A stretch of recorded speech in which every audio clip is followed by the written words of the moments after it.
I'm Terry. You can opt out at any time. Just let me know. Can you describe a disabled person? No.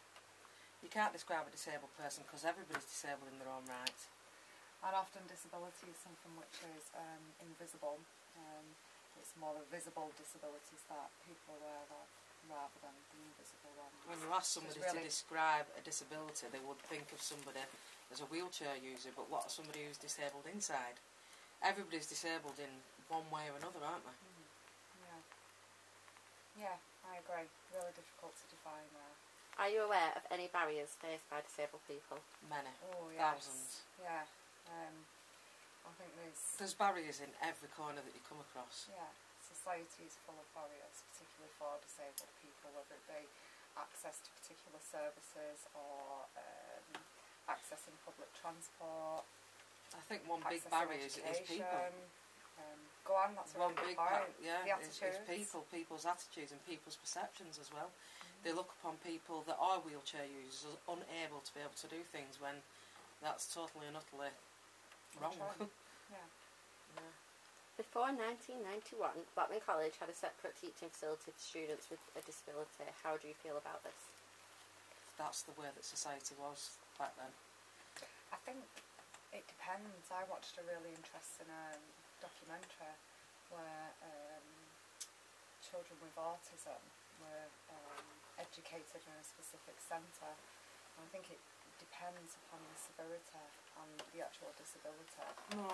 But I think, we live in an inclusive society.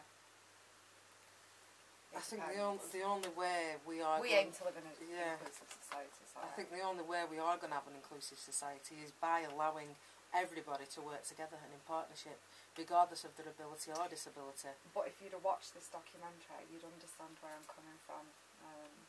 And it was specifically for those with extreme cases of autism, and it was about enabling them to develop specific skills to ensure that they were able to flourish within society later on, or even have some sort of standard of living within society. And I think it's a difficult one.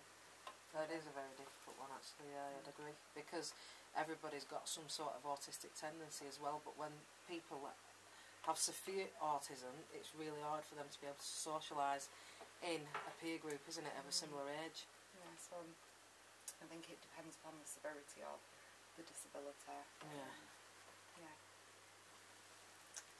Did you know yesterday was the International Day of Disabled People? I did. No, I didn't. Because we told you. That's not allowed.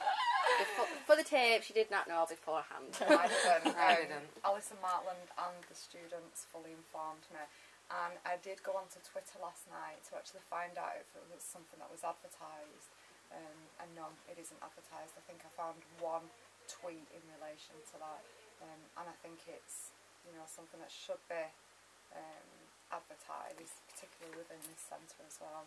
We do lots for specific charities and to raise awareness about. We did something in relation to AIDS the other week and raising an awareness about that. But yeah, there seems to be a lacking. Why do you think that is, though? Sorry, I'm just questioning you now. I don't know, but this is going on YouTube, I'm not bothered. we're not, you can't see your face. I don't know. That's a good question. Why do you think that is? This is something that I think you as students and our course could address. Well, I think it was because the International Day of Disability, it was more about parading around individuals with a disability, like look what they can do and look what they can achieve. So there is positives and negatives, but it could be seen as like a circus show. That's what we come to the conclusion, wasn't it? Yeah, I agree. Good conclusion, yeah.